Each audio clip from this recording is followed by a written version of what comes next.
Donc, merci à tous d'avoir répondu présent. Les questions de la profession sont nombreuses. Je pense que les étudiants aussi vont intervenir. Le sujet de la réunion avec l'ARS et l'ordre, donc, il est double. On a deux grands thèmes, donc la vaccination, voilà, encore la vaccination, et les tests. Alors, peut-être que Stéphane ou Stéphanie veut démarrer pour la vaccination. Après, Stéphane, tu interviens. Voilà, le président, il prend la parole.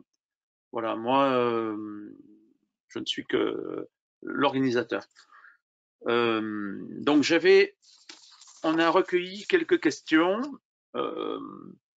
Le ras-le-bol de certains pharmaciens, certains confrères concernant l'approvisionnement en Moderna, car maintenant, les Français, les patients qui se présentent en officine ne veulent plus que le vaccin ARN, le Moderna.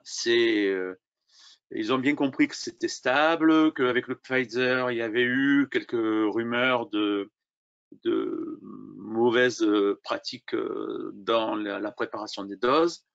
Donc, ils veulent le Moderna. Simplement, le problème, c'est que selon les officines, alors pas toutes se sentent concernées, hein, attention, pas toutes se sentent touchées par le phénomène, mais la plupart des pharmaciens en ont ras-le-bol parce qu'ils ont des listes d'attente qui sont très longues et ils n'ont pas assez de doses.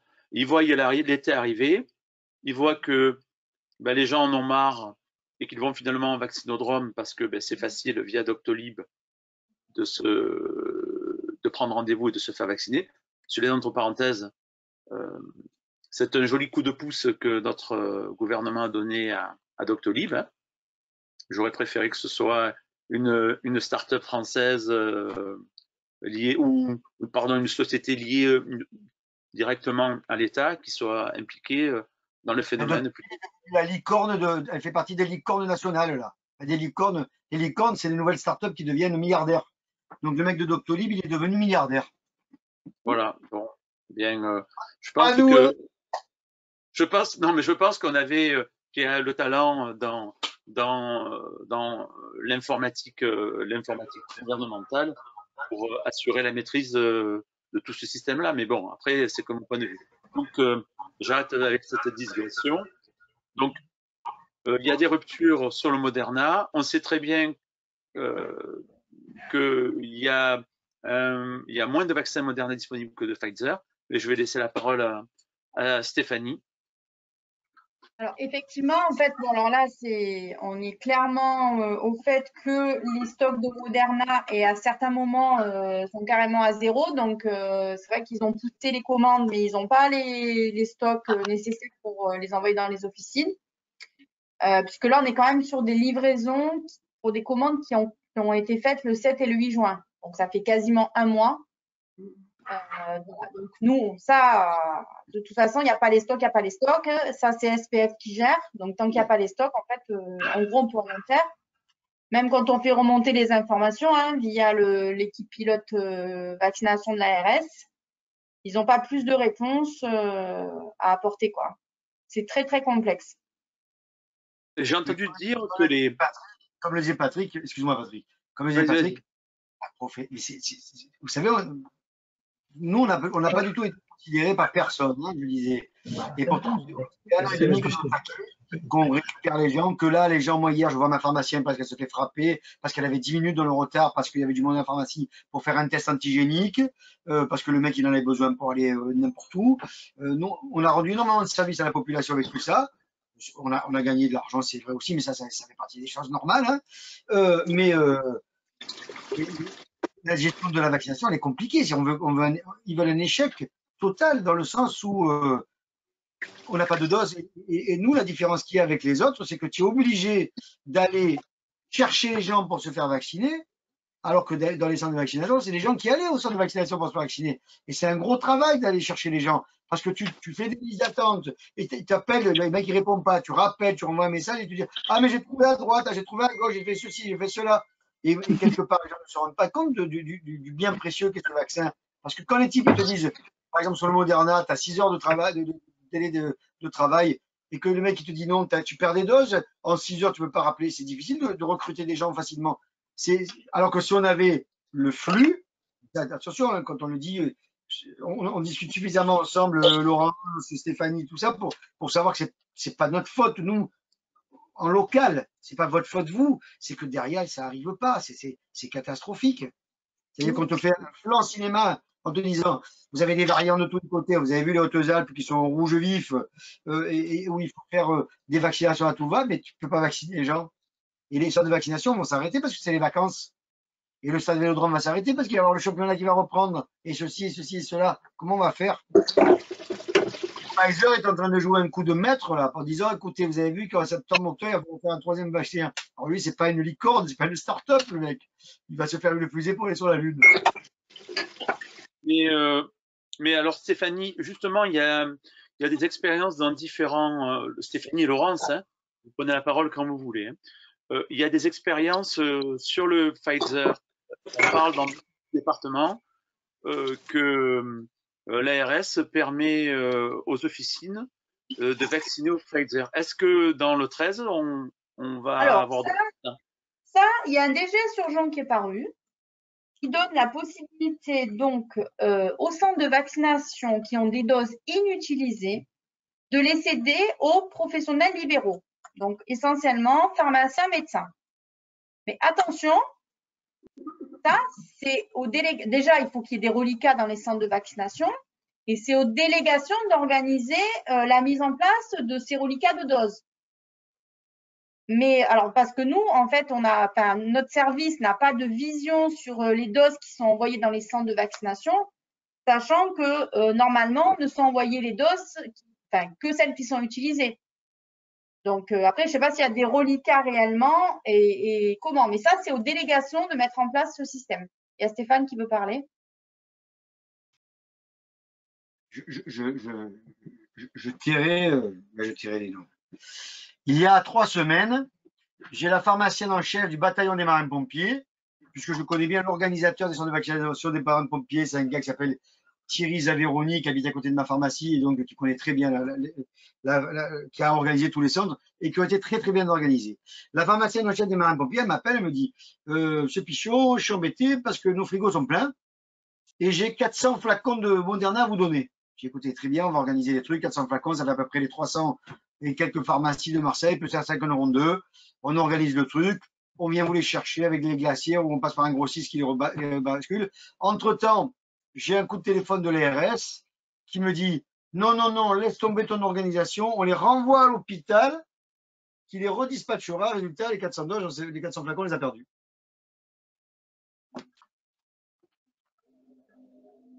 Ah, ça, c'est pas nous, en fait. Ça, c'est la délégation des Bouches-du-Rhône, en fait, qui gère les approvisionnements en centre de vaccination. Et c'est d'ailleurs eux qui doivent organiser, s'il y a des reliquats de doses, comment les pharmaciens ou les médecins peuvent bénéficier de ces reliquats. Hein.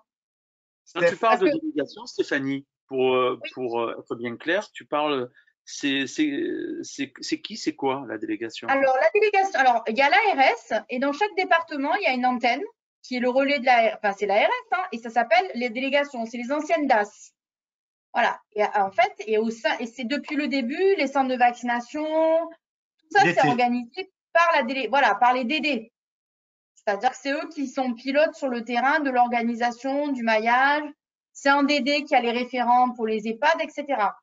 Donc là, en l'occurrence, sur la vaccination, c'est Marie-Paul Rovello, qui est également pharmacien, qui est à la délégation du 13, qui est en charge de ça. C'est avec elle qu'il faut voir comment ils souhaitent organiser. Comment ils souhaitent organiser la mise à disposition de ces doses, s'il y en a. Putain, 400 flacons, ça fait 4000 doses quand même. Oui, non, mais le problème, c'est que, enfin, le problème qu'on a eu sur le Moderna aussi, d'après ce que j'ai entendu dire, c'est que il y a eu une rétention par les centres de vaccination pour les deuxièmes injections. Ce qui fait que les centres de vaccination auraient… Non, non. Alors, attention, il ne faut pas confondre. Les centres de vaccination, ils étaient alimentés directement par le national via la PUI, ça passe pas par le portail. Et ils n'ont commandé que les besoins qu'ils avaient pour les deuxièmes doses. D'ailleurs, passé un moment, ils étaient à 2 doigts d'en manquer, mais ça n'a pas manqué. Donc, c'est deux circuits qui sont totalement indépendants. Alors, peut-être que d'autres régions, en fait, ont pioché sur ce vivier, hein, mais pas du tout. Hein. C'est-à-dire que les Moderna en centre de vaccination, c'est pas du tout le même schéma. Chez nous, oui, il y en avait du Moderna, mais c'est pas non plus des quantités excessives. Hein. Par contre, je sais que dans le 06, ils avaient tellement de doses disponibles de Moderna qu'ils ont donné ces reliquats de la PUI aux libéraux du 06, notamment les médecins. Et ça a pu mettre en difficulté d'ailleurs les pharmaciens qui, des fois, commandaient des doses pour les médecins. Et les médecins se retiraient en disant ben, on ne veut plus le flacon parce qu'on l'a obtenu par le CHU de Nice. Ça a été plutôt dans ce sens-là que ça a été fait plutôt que de prendre à la ville pour donner au centre de vaccination. D'accord, ok. Parce que l'info que j'avais eue justement, c'est que il y avait au niveau des réserves nationales, c'est ce qui causait aussi le retard des commandes, enfin des livraisons par rapport à ce qui avait été commandé. Donc là, tu disais que on attend les livraisons des commandes faites passer les 7 et 8 juin. Ça peut aussi s'expliquer par le fait que au niveau national, on privilégie justement l'approvisionnement des deuxièmes doses des centres de vaccination. Après, je n'essaye pas de monter les pharmaciens. Non, mais c'est quand même possible parce qu'en fait, au niveau national, c'est une gestion qui est nationale. Nous, je ne pense pas que dans notre région, parce qu'on n'avait pas énormément de centres qui étaient en Moderna, on avait surtout des centres en Pfizer, mais peut-être que dans d'autres régions, ils avaient plus de centres en Moderna, il y avait besoin de ces doses pour les deuxièmes doses. Parce que quand on parle de la réserve nationale, c'est pas que pour Capacas, c'est dans son ensemble. Donc, c'est possible qu'il y ait des régions qui manqueraient de deuxième dose au niveau des centres de vaccination et que là, par contre, ça a été pris sur les dotations qui étaient prévues pour être envoyées sur les officines. Ça, c'est possible. Le vaccinodrome, les centres de vaccination de La Ciotat, par exemple, et il y en a un dans les quartiers nord de Marseille, je crois, ce sont ces deux-là qui sont… C'est les seuls, mais bon, enfin, ils n'avaient pas une file active. Si on voulait se faire vacciner rapidement, on pouvait aller dans les quartiers nord, il n'y avait jamais personne. Hein. S'il vous plaît, il faudrait un peu voir demain, en gros, comment ça va se passer. Est-ce qu'on a une vision sur un approvisionnement régulier, avec un flux régulier de vaccins, de manière à ce que nous, on puisse s'organiser, sans s'organiser en dernier moment, en disant putain, on en a reçu aujourd'hui, mais d'un coup, il y a tout le monde qui en voulait. Et comme tu sais plus où tu en es au niveau des décalages de temps, parce que tu sais plus si le tube que tu as commandé, moi le flacon, c'est celui que tu as commandé dans la commande d'il y a 15 jours ou 3 semaines ou de celle d'après. Gros, parce que là, il y a des médecins aussi qui en veulent, parce que le Moderna, comme disait Patrick, maintenant, c'est même plus la peine d'espérer avoir autre chose. L'AstraZeneca, tu finis ceux que tu as vaccinés un peu avant, et puis tu hein. Donc, attention, sur le Pfizer, c'est pas terminé. Sur le Pfizer, malheureusement, ça ne sert plus à rien de parler de ce qui s'est passé avant, c'est fini. On est d'accord. Sur le Pfizer, pour revenir au Pfizer, en dehors des arrangements entre parenthèses dont parlait Stéphanie, il y a donc un véritable sujet d'actualité, à savoir les pharmaciens réclament un passage par les grossistes, par la répartition pharmaceutique, et il est question que ça arrive à la rentrée. Est-ce que… Alors, effectivement. Alors, nous, déjà, on a pris à tâche du laboratoire Pfizer. Ils envisagent déjà à ce que le Pfizer soit livré déjà reconstitué. Il n'y aura plus de reconstitution à faire. Par contre, on n'a pas de date précise, mais ça va se faire à la rentrée courant automne. Et effectivement, dans un deuxième temps, mais ça pareil, hein, à vraiment reconfirmer, parce que là, on peut vous livrer des informations, le national nous donne des informations, le lendemain, c'est la contre-information. Hein. L'exemple type, les Barnum, si on en reparle sur les tests antigéniques, il y a 2 jours, c'était totalement illégal, là, il sort un arrêté qui légalise ça. Donc, sous réserve que ça ne change pas, en fait, à terme, le Pfizer arriverait en ville, toujours pareil, mais par contre, il y aurait… Déjà, sur la péremption, on n'est plus du tout sur les mêmes conditions. Enfin, ils sont en train de faire aussi des études sur la stabilité à conservation à 4 degrés. Ça sera par contre toujours du multidose, hein, il n'y aura pas d'unidose.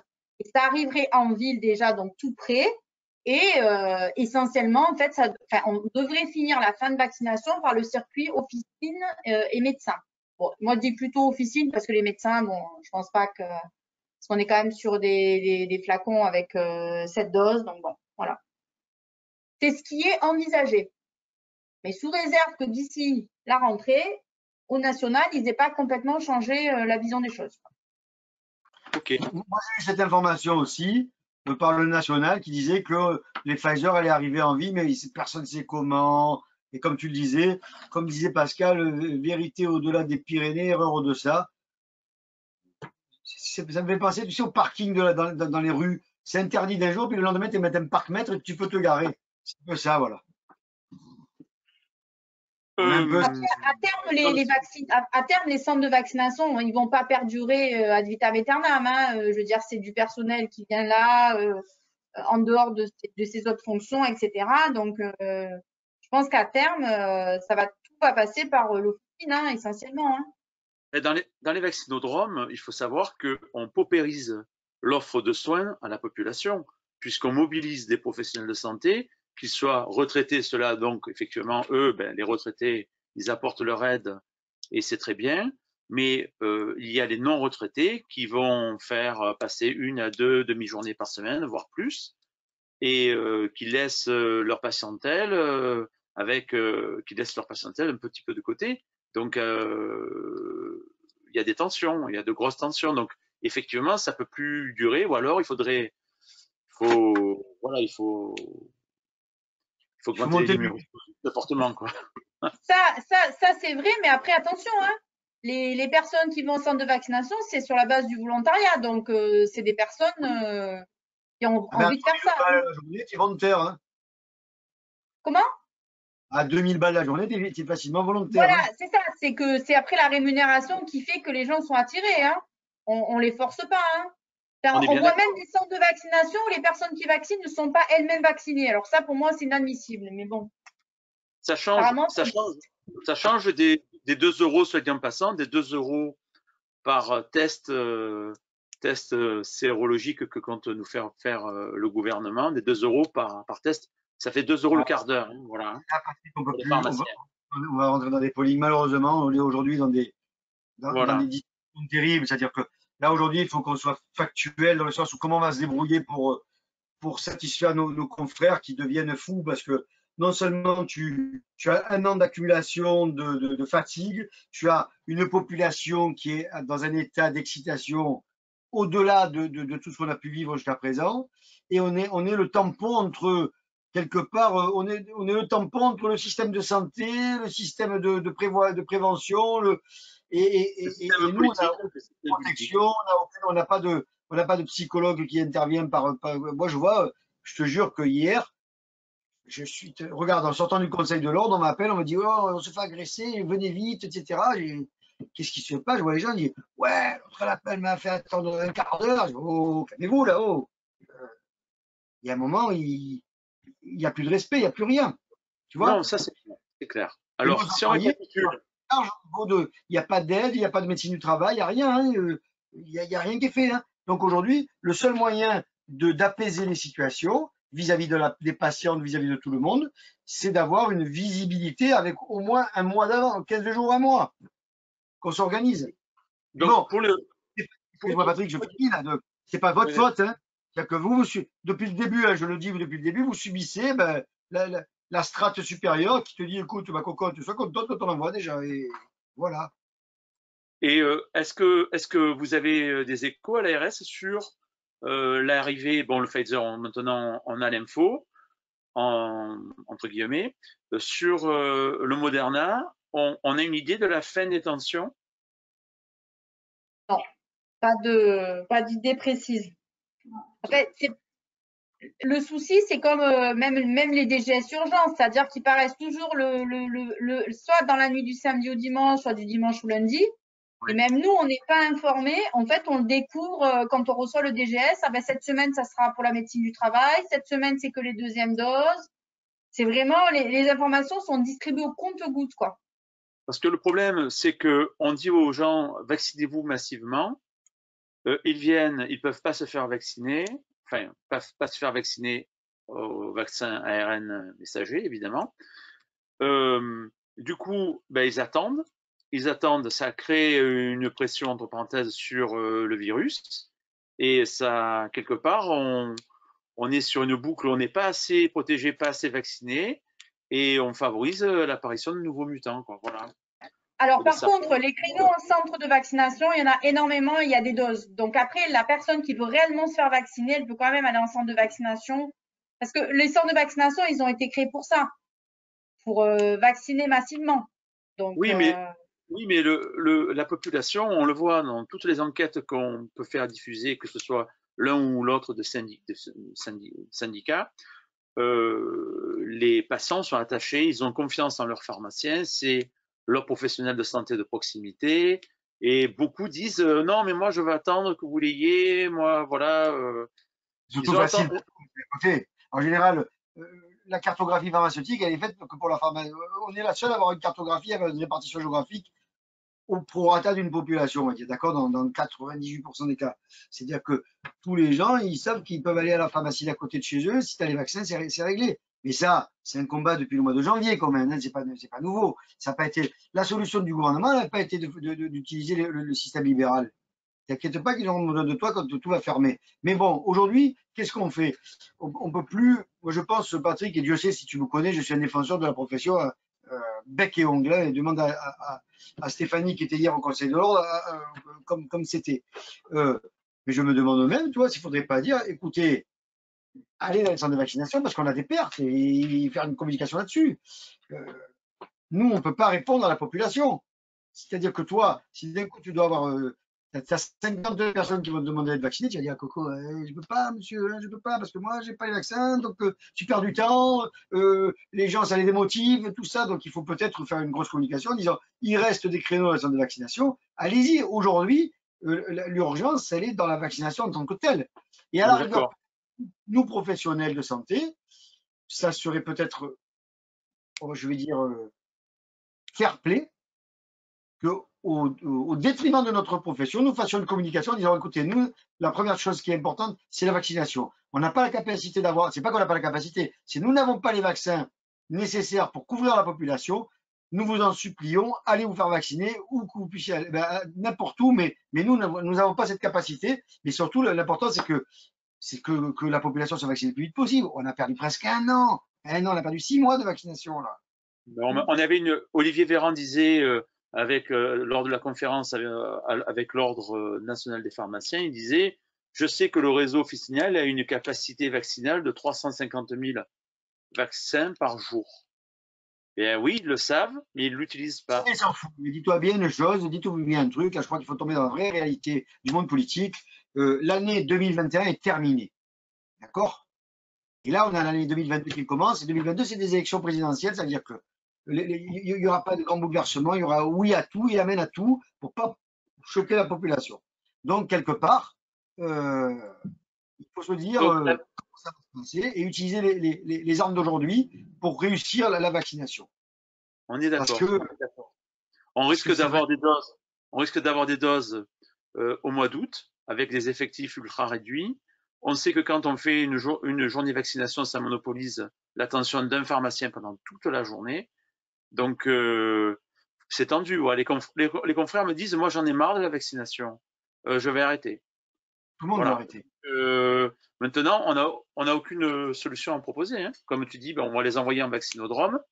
Quand il y aura les incendies, ben, les pompiers ne pourront plus vacciner. C'est le bordel, mon colonel. Alors Donc, maintenant, Laurence et Stéphanie, je sais que mon voisin m'a dit que maintenant il pouvait vacciner. Alors, il n'est pas bouché, c'est parce que j'ai le boucher à côté de la pharmacie. ah Et ben j'ai moi, c'est ce que j'ai répondu hier à le boucher, le boulanger. Bientôt, ils vont vacciner, il n'y a pas de souci. Mais il l'opticien est quoi, le voisin?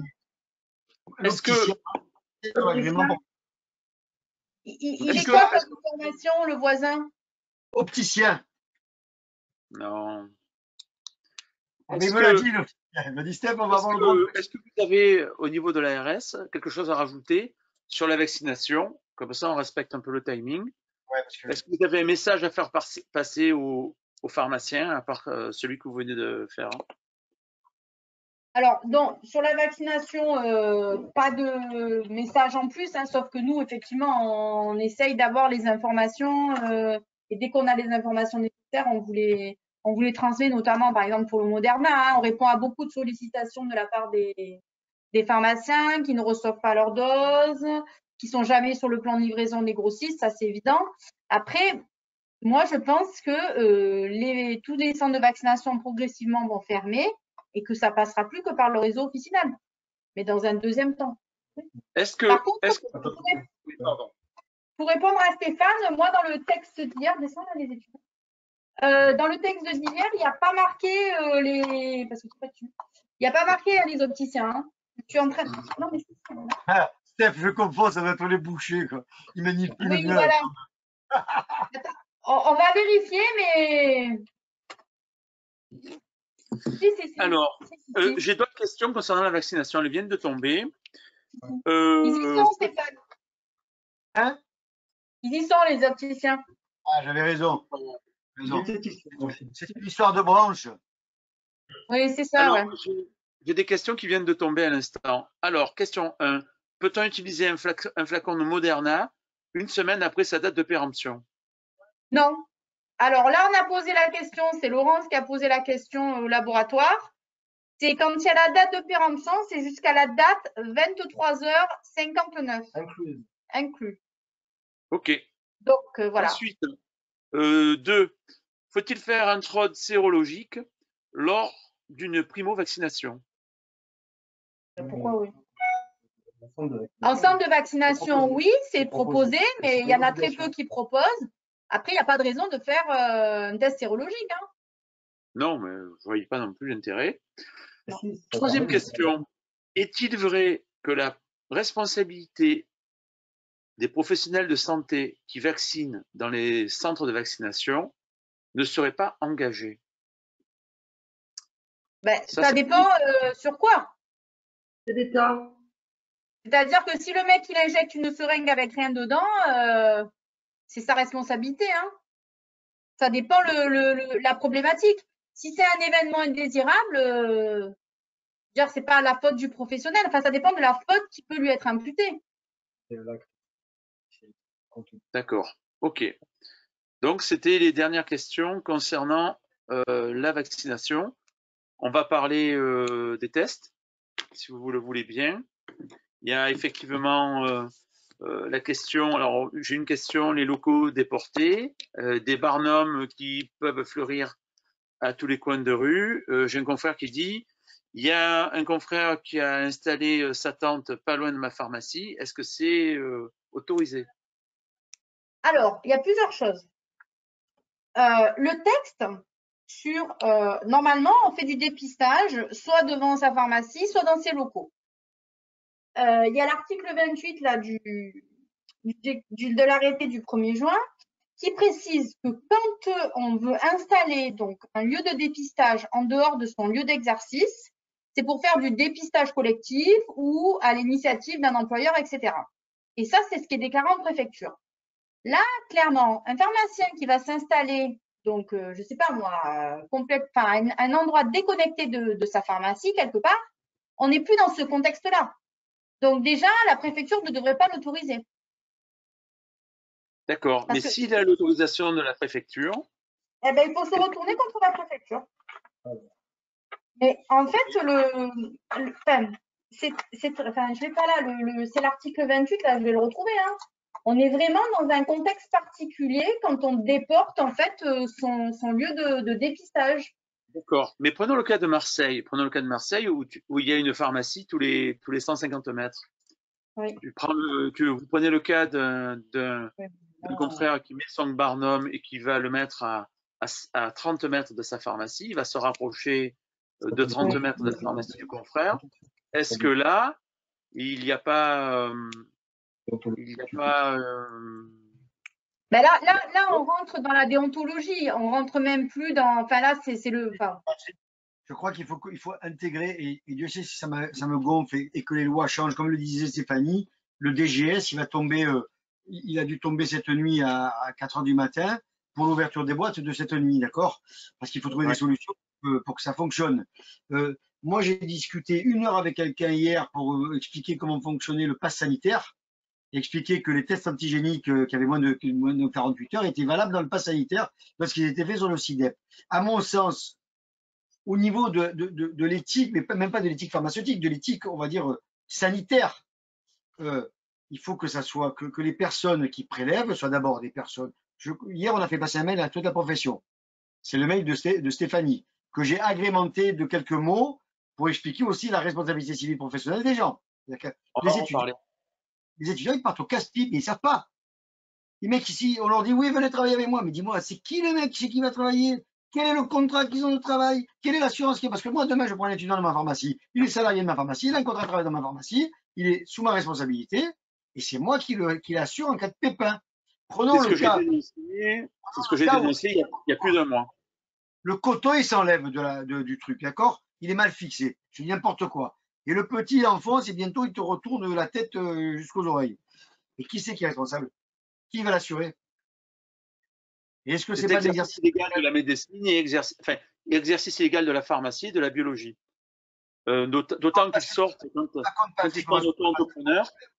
Mais tu n'as pas compris qu'aujourd'hui, tout le monde n'en avait rien à foutre de la loi, de la règle qu'on a établie depuis des années, qu'aujourd'hui, quelque part, il faut répondre à une demande rapide et quelle que soit la personne qui est le truc. On veut voir un barnum devant la boîte de nuit, on en a rien à foutre de savoir qui c'est qui va être derrière. Attention Stéphanie, je parle pas de nous, on est tous dans le même bateau. Je te parle des instances qui vont décider ça. Du mec de l'UMIH nuit qui était en rapport avec soi-disant, je sais plus quoi là, le mec qui vendait des cigarettes, Vaporetto on l'appelait hier, le mec. Il vendait des cigarettes électroniques, maintenant il vend des tests et il va avoir l'agrément parce que le dit qu'il va faire croire au gouvernement qu'il a la capacité de mettre des barnums. Toi, tu as 700 pharmacies dans les Bouches-du-Rhône qui sont capables de faire des tests. Hein.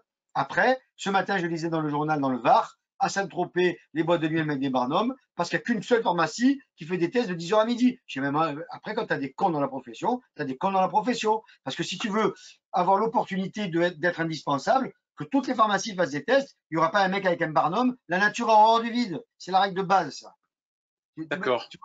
Maintenant, est-ce que des confrères, par exemple, ont le droit bien de se mettre à l'entrée du rooftop, par exemple? Alors là, je vais te reprendre. Jusqu'à hier, on avait la consigne du national que l'installation de barnum par des sociétés prestataires, etc., c'était totalement illégal. Sauf qu'aujourd'hui est sorti l'arrêté qui autorise l'installation, attention, de barnum devant les boîtes de nuit. Donc, c'est sorti aujourd'hui, en présence d'un médecin, d'un pharmacien ou d'un infirmier, sur place. Il peut après, donc, sous sa responsabilité, donc, prendre des personnes qui sont habilitées à prélever et qui doivent saisir de suite dans SIDEP. Donc, ça, et c'est remboursé par l'assurance maladie. Donc, tout ce qu'on a écrit hier qui était légal, cette nuit est devenu légal. Bon, ça, c'est pareil. Moi, quand j'ai écrit le mail, c'était la position du national. Entre-temps, le national a changé. C'est ce que disait Stéphane. Il peut y avoir des pressions. Donc, ça devient légal. Attention, ça devient légal dans certaines conditions. Hein. Tu peux me l'envoyer, ce mail? Oui, bien sûr.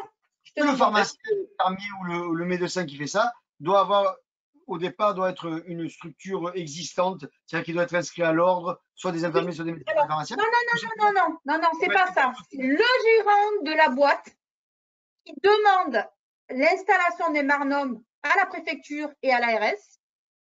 Et ensuite, il va charger un professionnel de santé habilité à venir réaliser les tests, les saisir dans SIDEP. C'est quoi cette habilité? Par contre, il y a un confrère donc, qui me dit que, pardonne-moi, il y a un confrère qui vient de m'écrire que donc des prestataires de services pour faire des tags donc à l'entrée des boîtes de nuit demandent moyennant pour ceux qui veulent le certificat, ils demandent 5 € en moyenne. Est-ce que c'est légal par test? Alors là déjà, moi je comprends même pas qu'un pharmacien, un médecin, machin, puisque lui il est remboursé en faisant ses tests, quel est l'intérêt pour lui d'aller rétrocéder à la société prestataire qui va lui mettre à disposition un barnum. Mais ça, le barnum, c'est pas, ça doit être la boîte de nuit qui doit le fournir. Parce que finalement, qui c'est qui demande? C'est le gérant de la boîte de nuit. Donc, c'est à lui de fournir. S'il veut s'entendre avec un mec qui lui met le barnum à disposition, c'est son problème. Mais le professionnel qui vient faire les tests, quel est l'intérêt pour lui d'aller rétrocéder de l'argent alors qu'il empoche tout? Enfin, moi, le pharmacien qui dit oui à ça, franchement, il est bête. Stéphanie, là tu fais la candide. Tu le sais très bien. Tu le sais Alors très que bien. la rémunération sur les tests, elle vient de baisser en plus. Hein.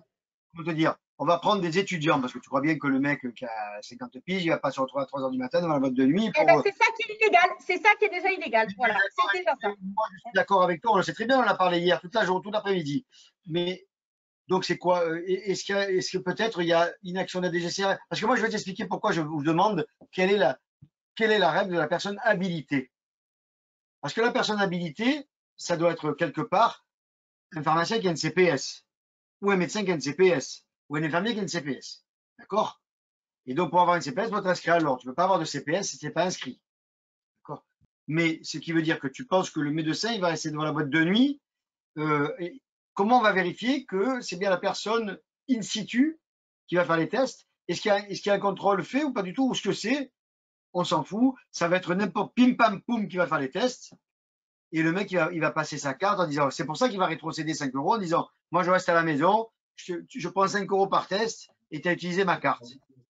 Parce que tout mais ça. là, il engage sa responsabilité. Mais là, pour tout, enfin, là le souci, il est effectivement, hein, après, les contrôles, je ne sais pas qui c'est qui est habilité à faire, qui pourrait être habilité à aller faire ces contrôles. Mais là, en fait, le truc, c'est que le pharmacien ou le médecin ou l'infirmier va engager sa responsabilité en laissant sa carte CPS. Si l'assurance maladie, elle vient ensuite lui demander des comptes, ça sera à lui de s'expliquer. Voilà, nous, on demandera, de toute façon, lors de la prochaine commission paritaire, on demandera à l'assurance maladie des comptes, à savoir que des contrôles soient faits et soient sévères pour ceux qui font trop de tests, à savoir, il n'est pas humainement faisable de faire 3000 tests le soir, par exemple, en une soirée. C'est pas possible. Sachant que ça doit être fait par le résultat, on est bien d'accord, c'est toujours valable, il doit être rendu par un professionnel de santé. Donc on peut se faire le préleveur peut-être un étudiant, mais en aucun cas, c'est le préleveur qui rend le diagnostic, l'enregistrement, tout ça, tout est fait sous la responsabilité du professionnel de santé. On est d'accord. En fait, le texte, il dit l'organisation garantit l'enregistrement de ces résultats le jour même dans le système dénommé SIDEP. Il y a écrit noir sur blanc, les tests sont effectués sur place par un médecin, un infirmier, un pharmacien, un masseur-kiné, une sage-femme ou un chirurgien dentiste, l'une des personnes mentionnées ou les médiateurs sous la responsabilité du professionnel de santé présent sur le site. Voilà. Est-ce que j'avais un passage, on a fait un court passage sur les étudiants. On est bien d'accord, la position de l'ordre en tout cas et de l'ARS, c'est de ne pas se mettre en auto-entrepreneur, de ne pas s'affranchir des règles, de pas s'affranchir des règles de la convention de la pharmacie, de la convention de l'officine, pardon. Même ça. Tu peux pas être entrepreneur. Ouais, je comprends. Parce qu'il y a beaucoup d'étudiants, attention, qui se sont. Mais les étudiants, ils ne sont pas habilités. Tu peux pas, ils n'ont pas le droit d'interpréter les résultats comme il faut. Les étudiants, ils sont habilités à faire des tests, on est d'accord. Ils sont habilités pour faire la nasopharyngée, mais pas au résultat et la saisie. Donc en fait, ça sert à rien. On est bien d'accord, mais ces sociétés, les sociétés Pim Pam Poum dont parle Stéphane, ils embauchent des étudiants, ils leur disent bon, tu viens de telle heure à telle heure, t'es payé tant, par test, et la condition sine qua non pour qu'on te fasse travailler, c'est que tu sois auto-entrepreneur. Donc du coup, ça peut.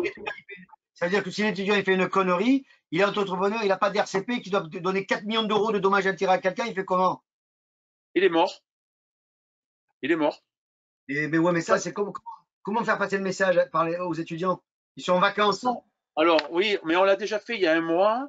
On l'a déjà fait il y a un mois. On l'a fait passer à la corpo. ben, j'avais eu l'ordre aussi, qui avait fait quelque chose aussi. Donc, je pense qu'il faut remettre une couche là-dessus, sur le fait qu'ils engagent leur avenir, quoi. Voilà, ils engagent vraiment leur avenir. Alors, ils doivent il y a être ça, absolument salariés. Ça, il y a aussi dans le message qu'on avait fait passer sur le fait que les barnums étaient interdits, hein, je précisais bien, parce que dans le petit, enfin, ce qui est proposé par ces sociétés prestataires, c'est qu'ils parlent d'étudiants. Or, l'étudiant, il est habilité qu'à faire du prélèvement et pas à l'interprétation. Donc déjà, en fait, il doit être toujours sous la responsabilité d'un professionnel qui est habilité, et tout ça, c'est sous la responsabilité, enfin, toute cette organisation, par exemple, devant les boîtes de nuit, c'est quand même le gérant de la boîte de nuit qui va être garant de ça. Hein, parce que c'est lui qui va déclarer le barnum. Oui, et le professionnel de santé qui aura passé sa CPS, parce que, bon, je vois poindre les petits arrangements entre amis, quoi. Hein. Parce que là, je vous ai envoyé à tous les deux l'arrêté donc du 8 juillet. Vous voulez bien préciser que donc c'est bien le représentant légal de l'organisateur qui va faire la déclaration préalable, etc. Et ensuite, il va demander un professionnel de santé. Mais dans l'histoire, en fait, normalement, il n'y a pas de relation avec une société prestataire. Donc, s'il y a une société prestataire qui intervient, je ne sais pas dans quelle modalité elle va intervenir par rapport au gérant de la boîte de nuit, et aussi dans quelle modalité elle va intervenir avec le professionnel de santé habilité, parce que tout ça, c'est pas ce qui est écrit dans le texte. Oui, mais encore une fois, là, quand les confrères font appel à ces sociétés, il faut bien qu'ils aient conscience qu'ils méprisent les futurs confrères en les faisant travailler dans de telles conditions sans aucune protection. Sans aucune protection sociale. Voilà. On envoie nos futurs pairs au tribunal et qu'il y a des dommages et intérêts demandés. Là, je peux te dire que le mec, il comprend vite qu'il y avait un problème quelque part. Et c'est trop tard. Parce que tout le monde pense que c'est possible et que tout c'est open bar en permanence. S'il y a des règles dans le droit du travail, là on est dans le droit du travail aussi. C'est-à-dire que pour que le gars soit protégé, il faut que ce soit ton salarié. Et comme il est salarié de ton entreprise ou qu'il a un contrat de travail de tant d'heures pour les étudiants, là il est protégé par ta propre assurance de responsabilité RCP. La convention collective de la pharmacie. La convention collective de la pharmacie. Si le mec il veut travailler avec un truc, d'abord, parce que le problème, c'est qu'il n'y a pas de contrôle. Mais le jour où tu as un contrôle, un vrai contrôle, qui vous êtes, monsieur? De quel droit vous travaillez? Quelle est votre capacité à rendre des résultats? Quel est votre truc? Et comme il n'y a pas de contrôle nulle part, qu'est-ce que je te dis? L'ARS contrôle ces barnums. Ils sont 4, les pauvres, ceux qui contrôlent. Et ceux qui peuvent contrôler, c'est la DGCCRF. Voilà, le souci, c'est que là, on n'est pas dans un lieu pharmaceutique et que le barnum, il n'est pas déclaré par un pharmacien. Il va être demandé par un organisateur de boîte de nuit. Donc, quand c'est un barnum déporté d'une officine, on pourrait être habilité à y aller.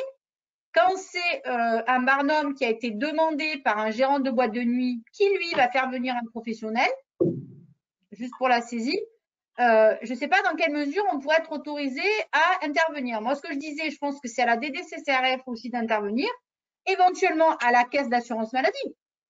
Ça peut être aussi une vérification. Après, nous, si on nous demande d'y aller, on ira. Hein. Et l'URSSAF aussi, quelque part. Et l'URSSAF, oui. Ça peut être. Il peut y avoir requalification après. J'ai une autre question. Qu'en est-il des tests effectués dans les barnums tenus par la Croix-Rouge lors de manifestations? Qui teste au final? Les habilitations sont-elles vérifiées? Point d'interrogation. Quand c'est la Croix-Rouge qui gère, en fait, la Croix-Rouge, ce sont des médiateurs qui ont été autorisés par l'ARS. Après, moi, c'est pas nous qui gérons ça. Hein. Mais et puis au niveau de la Croix-Rouge, c'est des personnes normalement qui ont été habilitées. Il y a des infirmiers la plupart du temps. Donc normalement, ils sont autorisés à le faire. Patrick, tu connais très bien ma position sur les CPTS. Oui. Et là, les CPTS auraient dû intervenir et dire voilà, c'est nous qui organisons les barnums pour les boîtes de nuit. Oui. Mais ça, moi, c'est une proposition qu'on pourrait faire. À Marseille. Et l'ARS, la DD 13 a donné 3000 tests antigéniques à la CPTS du coin qui a monté son barnum. Mais quelque part dans la CPTS, tu avais au moins le prolongement d'une structure sanitaire, organisé, et il y avait pas d'argent, il n'y avait pas de pim pam poum qui vendent des téléphones portables et Vaporetto qui organise d'un coup le truc parce qu'il y a du fric à prendre. Alors, j'ai aussi encore une question. Décidément, en fait, il y a pas mal de monde, hein. Des gérants de boîtes de nuit demandent une rémunération lors des tests antigéniques. Une rémunération à qui? À celui qui Une passe, rémunération à qui demande? à celui qui passe le test.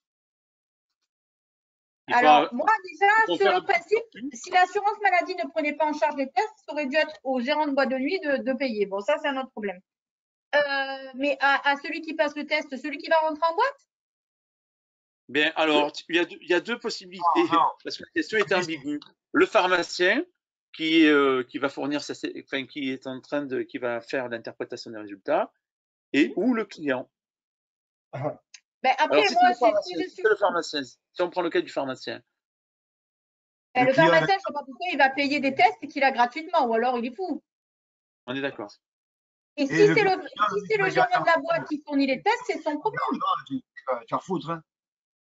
On est d'accord, mais à ce niveau-là, on est dans le même type d'entente que ce qu'il peut y avoir des fois pour les maisons de retraite à ce moment-là. Ouais, Voilà. mais là, déjà, à mon avis, les patrons de boîte de nuit, bien contents qu'ils aient des mecs qui viennent faire les tests, qu'ils aient les jeunes qui rentrent. Je sais pas, tu as entendu ça, toi? Ben, c'est une question d'un adhérent, hein, enfin, Alors, d'un là, il pharmacien. y avait un article hier sur la Provence sur pas mal de boîtes de nuit. Par exemple, au bazar, ils ont dit qu'ils allaient monter un barnum, mais si ça se passe mal, ils ferment tout et demanderont aux gens de venir avec un test valide avant d'arriver. Je sais que la pharmacie des Terrasses du Port, elle fait des tests jusqu'à minuit. Sûrement pour qu'après, il puisse y avoir accès au rooftop. Mais là, on est dans un contexte où c'est la pharmacie devant son officine qui a son propre barnum. Et qui a le droit de rester jusqu'à minuit, alors qu'il y a un service de garde. Elle est ouverte jusqu'à minuit, j'ai appris ça hier soir. C'est pas 21h la fermeture des pharmacies maximum à Marseille? Oui, mais que là, il fait que le dépistage. Un peu de souplesse. Là, c'est pas plus grave, on va dire. C'est une pharmacie. Oui, voilà. Là, au moins, en fait, c'est un pharmacien qui, devant sa pharmacie, fait des tests. Bon, ça tombe bien qu'elle soit à côté de. Bon. Oui, parce que dans ce cas-là, quand même, quand la pharmacie est ouverte jusqu'à minuit, bon, dans tous les cas, c'est que la partie test qui est ouverte jusqu'à minuit. Mais il y a quand même Je me suis mal exprimée. C'est que le dépistage dans le barnum. Hein. C'est pas la pharmacie. Le dépistage, il doit être interprété par le pharmacien, on est bien d'accord. Ça veut dire que donc, jusqu'à minuit, il y a le pharmacien qui est dans le barnum de sa pharmacie. Tout à fait. Normalement, c'est ce qui devrait être fait. Mais on n'est pas dans le cadre d'un local déporté à ce moment-là, qui donc concerne l'activité de l'officine et qui donc est soumis aux mêmes règles d'ouverture que les officines. Non, parce qu'il a dû demander en fait une autorisation pour occuper le domaine public. D'accord. Et pas dans son officine. Tu vois, ça me gêne moins que ce soit le pharmacien devant sa pharmacie parce qu'il a l'opportunité devant le rooftop. D'accord. Ah, il pourrait y avoir l'autre pharmacie de la place derrière, de l'autre place de la Joliette qui puisse le faire. Moi, ce qui me pose un problème, c'est les prestataires de services qui sont des arnaqueurs de première et qui créent, on va dire, une structure sur toute la région, voire la France. C'est une structure nationale, les mecs sont comme ça. Le pharmacien, bon, il saisit l'opportunité d'être devant le rooftop. Tu comprends? Si toi, à la rigueur, tu avais une pharmacie devant le Mistral ou devant le trolleybus et que tu te dis, tiens, attendez, je vais, ben, écoutez, je me mets devant, puis voilà, toute la nuit, je me fais chier, mais c'est ce soir, je vais me faire 5000 balles ou 10 000 balles ou 15 000 balles. Voilà, pourquoi pas? Non, mais c'est toi qui le fais, toi le pharmacien. Maintenant, si tu fais appel à une société de prestataires de services, enfin, une société de prestataires. Mais tu as raison. Ça me gêne moins que ce soit le pharmacien. Quant au patron de boîte de nuit, lui, il connaît pas la législation de la pharmacie. C'est pas tout ça. Hein. Lui, il dit, moi, on me demande des tests, je fais venir des mecs qui font des tests. Hein. Je dis très bien qu'ils ont été. Pour la pharmacie des Terrasses, sa tante, elle a toujours été là depuis le début du dépistage. Et là, ils ont juste étendu les horaires à minuit depuis que le rooftop a ouvert. Hein. C'est juste une extension. Voilà, c'est pas une société qui est venue lui installer. Hein. D'accord, ok. Ok, on a les réponses à vos questions. Est-ce qu'il y a des pharmaciens qui veulent intervenir directement? Flavie, est-ce qu'il y en a qui veulent poser des questions en direct? On n'a plus que 3-4 minutes. Alors, On tiendra les horaires parce que c'est plus sympa de tenir les horaires. Ouais. Les micros sont accessibles par chacun, hein. Vous cliquez dessus si vous souhaitez poser votre question en direct, c'est tout à fait possible. Vous avez la main sur le son, le vôtre. Profitez-en, il reste 5 minutes. Hein.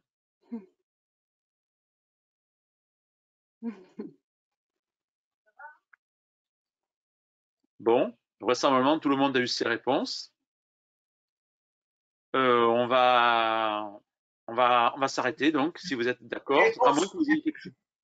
Patrick, réponse frustrante, mais pas faire grand-chose. C'est-à-dire qu'à un moment donné, tu subis un petit peu la situation aussi. Oui, ben là, on voit que c'est quand même le grand bazar, quoi. C'est le grand bazar. C'est le grand Barnum. Tout le monde fait un peu ce qu'il veut. On voit que bien l'ARS ne peut inspecter effectivement que ce qui est lié aux pharmacies et tout ce qui échappe aux pharmacies. On en est sur le même problème que les prestataires qui exercent illégalement la pharmacie en planquant des médicaments qu'ils ont récupérés chez les personnes décédées. On en est sur ce même problème, quoi, à savoir l'autorité qui est censée bien avoir le pouvoir de contrôle et limité quelque part à notre seule profession, ou en tout cas aux professionnels de santé. Et quand on n'est pas professionnel de santé, eh bien, ils peuvent faire un peu ce qu'ils veulent. Après, s'ils vont trop loin, eh bien, ils se font rattraper par la patrouille, ils passeront dans les tribunaux ou pas. Voilà. Donc là, au jour d'aujourd'hui, en tout cas, merci d'avoir répondu présent si rapidement. On refera une réunion, si vous êtes d'accord, à la rentrée. L'actualité sera brûlante. Vous avez peut-être quelque chose à rajouter, Stéphanie ou Laurence? Rien de plus. Après, voilà, nous, on fait comme a dit Stéphane, hein, on fait redescendre les informations, on essaye de retransmettre au mieux ou quand il y a des soucis de voir ce qui pourrait être amélioré. Sur les Barnum, eh ben, si on nous sollicite pour y aller, il n'y a pas de souci, on ira. Après, on peut aussi être réquisitionné par les services de police si eux aussi sont sollicités pour faire des contrôles en ce sens. Mais c'est vrai que à l'heure d'aujourd'hui, en fait, on n'a pas les moyens pour aller vérifier. On n'a pas surtout les outils juridiques pour aller se présenter dans ces lieux, quoi. Est-ce qu'on peut penser que les URSSAF, ont cet outil-là? Moi, je pense qu'il n'y a que la DDCCRF qui peut y aller. D'accord. C'est comme par exemple sur les marchés, tout ça, la DDCCRF, elle va vérifier que les personnes se déplacer en pleine nuit pour aller voir des trucs. À moins qu'il y ait vraiment. Non, mais après, il faut savoir qu'on est dans le monde de oui, là, dans le sens où pour que la DGCCRF se déplace, il faut que déjà la DGCCRF, elle dépend du ministère de l'économie et des finances. D'accord? Et c'est comme les douanes. Donc, quelque part, il faut bien imaginer que le ministère de l'économie et des finances, la santé, il s'en bat le coquillard. Il s'en tape complètement. Son but, c'est que l'économie reparte.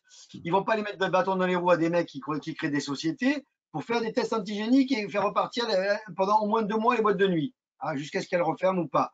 Donc, malheureusement, mais attention, Patrick, tu sais très bien que je suis outré par ça, d'accord? Ils sont tombés à bras raccourcis dans les pharmacies pour 1 centime de dépassement sur les gels hydroalcooliques parce que tu ne faisais pas payer 2,18 € mais tu faisais payer 2,20 €. Donc là, il n'y a pas eu de problème. C'est arrivé tout de suite et ça a été du non-stop. L'URSSAF, moi, j'ai eu un contrôle d'URSSAF, le mec, il me demandait 3 ans de facture client. J'ai dit, écoutez, vous avez acheté un ordinateur avec combien de téra de mémoire parce que je vais vous les envoyer, les factures. Résultat des courses, 0, rien du tout à la lettre à la fin. Hein. Mais derrière, le truc qui se passe, c'est que pour qu'il y ait des déclenchements d'enquête, il faut qu'il y ait une volonté politique derrière. Et la volonté politique, elle n'est pas du tout dans notre sens de régulation. On est dans un monde de dérégulation. Donc tu peux pas. C'est ça qui est terrible pour nous, c'est-à-dire que nous, on a des contraintes énormes, mais la société à côté veut de la dérégulation. Donc, vérifier la validité des tests, par exemple, la validité, à savoir l'agrément des tests. Mais c'est des reality tech qui vont être vendus. Les mecs, moi j'ai reçu les contrats des boîtes de nuit, c'est des copains à moi qui ont les boîtes de nuit. Des potes à moi qui ont la boîte de nuit me disent Steph, le mec c'est lui, il a monté ça, il nous a envoyé pour tant de tests, tant de trucs. On ne sait même pas si les tests ils sont agréés pour les nouveaux variants, pour les nouvelles, la protéine, tout ça. Mais ça, c'est pas l'ARS, ça c'est la DGCCRF qui doit faire ça. Parce que la tromperie de marchandises, c'est la DGCCRF. La tromperie sur un personnel qui est censé être le professionnel de santé et qui va être pas un professionnel de santé, c'est la DGCCRF parce que c'est une usurpation de diplôme quelque part. Oui. Absolu. Et ça, c'est le contrôle. Et la DGCCRF peut te dire que là, je pense pas, ou alors que franchement, je parle sous un petit peu le contrôle de mes deux amis pharmaciennes inspectrices, que la DGCRF va se déplacer pour aller foutre le bordel dans les barnums en disant, oh là, après on va nous dire qu'on est des empêcheurs de tourner en rond. Laissez faire, on verra bien. De toute façon, Pfizer sera content, ils revendront les vaccins. Ouais, je pense pas effectivement qu'il y ait une volonté politique. Excusez-moi, je suis désolée, j'ai une autre réunion, je suis obligée de vous quitter. Moi aussi. Donc, bon après-midi, bon week-end à tous. Au Bonnes revoir. vacances. Merci. Au revoir. Oui, donc là, moi je suis d'accord avec Stéphane. Hein, à ce jour, la DGCCRF, je pense pas qu'elle aille faire des contrôles, sauf si vraiment il y a une volonté politique poussée. Mais déjà, quand on voit que il y a 2 jours, on nous disait ça sera totalement interdit, pas remboursé par l'assurance maladie, et que aujourd'hui, enfin hier sort un arrêté qui dit le contraire, c'est bien qu'il y a quelqu'un derrière qui a poussé pour sortir l'inverse. Et du coup, on va pas aller pousser pour aller vérifier ce que les gens font, quoi. Oui, hélas. Ça sortira Bon. s'il y a un accident. Voilà. Non, mais c'était une mise au point qui était nécessaire avant Après, les départs en vacances. Hein.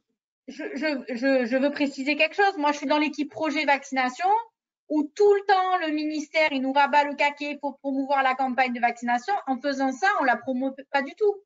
C'est-à-dire que là, on va à l'encontre de la vaccination puisqu'on laisse la possibilité aux gens de rentrer, d'échapper à la vaccination puisqu'ils peuvent faire des tests. Donc, pour nous, en fait, c'est même un échec de notre campagne. Oui, pas de passeport vaccinal. Le seul truc qu'il va y avoir, c'est que si les tests sont mal faits, parce que la technique du test, elle n'est pas si évidente que ça si tu veux vraiment faire les tests, et que demain dans les boîtes de nuit, on se rend compte qu'il y a 3000 gosses ou 2000 gosses, qu'il y a un cluster phénoménal, et là on pourra par contre dire, écoutez, vous allez vous faire des trucs bordéliques et n'importe comment, sans vous appuyer réellement sur des professionnels de santé, etc. Mais voilà ce qu'il en est, et tant pis pour vous. Voilà. Oui, hélas. Hélas, après, des vies peuvent payer. Des vies, peut-être pas, parce que c'est des jeunes. Partir, quoi. Voilà. Donc, merci en tout cas. Allez, merci gros pour bisous votre présence. à nos chers confrères qui sont fatigués. Prenez des vacances, détendez-vous parce que la rentrée, ça va être chaud aussi. Bon courage. Merci encore. Hein. Merci. À bientôt. Bonne journée. Au revoir. Merci. Au revoir. Merci.